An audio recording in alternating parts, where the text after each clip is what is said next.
Ecclesiastes chapter 2. I said to myself, "Come now, I will test you with pleasure to find out what is good." But that also proved to be meaningless.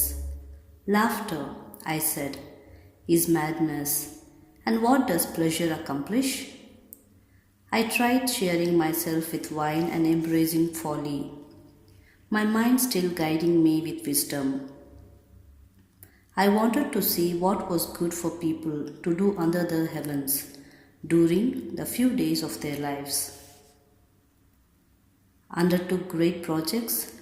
I built houses for myself and planted vineyards. I made gardens and parks and planted all kinds of fruit trees in them. I made reservoirs to water groves of flourishing trees. I bought male and female slaves and had other slaves who were born in my house. I also owned more herds and flocks than anyone else in Jerusalem before me. I amassed silver and gold for myself, and a treasure of kings and provinces. I acquired male and female singers, and a harem as well. The delights of a man's heart. I became greater by far than anyone else in Jerusalem before me. In all this my wisdom stayed with me. I denied myself nothing my eyes desired. I refused my heart no pleasure.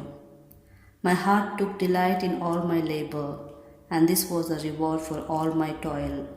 Yet, when I surveyed all that my hands had done, and what I had toiled to achieve, everything was meaningless, a chasing after the wind. Nothing was gained under the sun. Then I turned my thoughts to consider wisdom, and also madness and folly.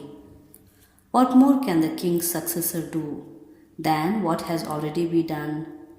I saw that wisdom is better than folly, just as light is better than darkness.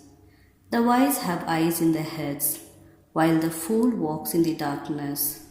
But I came to realize that the same fate overtakes them both.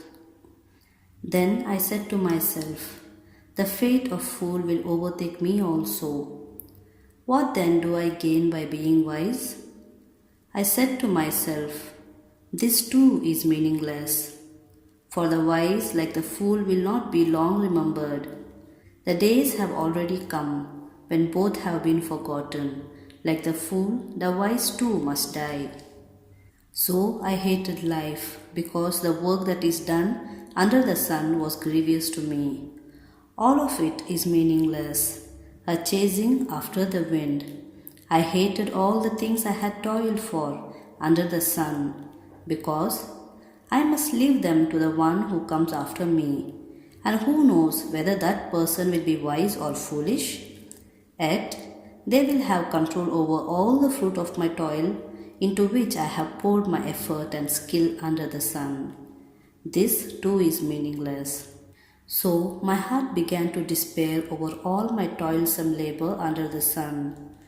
For a person may labor with wisdom, knowledge, and skill, and then they must have all they own to others who have not toiled for it.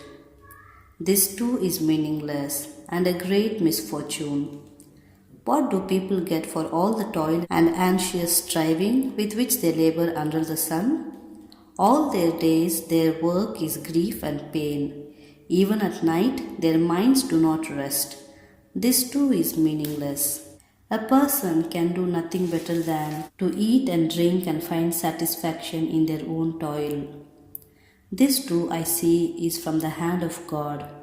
For without Him, who can eat or find enjoyment?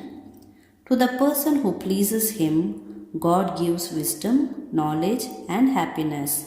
But to the sinners, He gives the task of gathering and storing up wealth to hand it over to the one who pleases God. This too is meaningless, a chasing after the wind.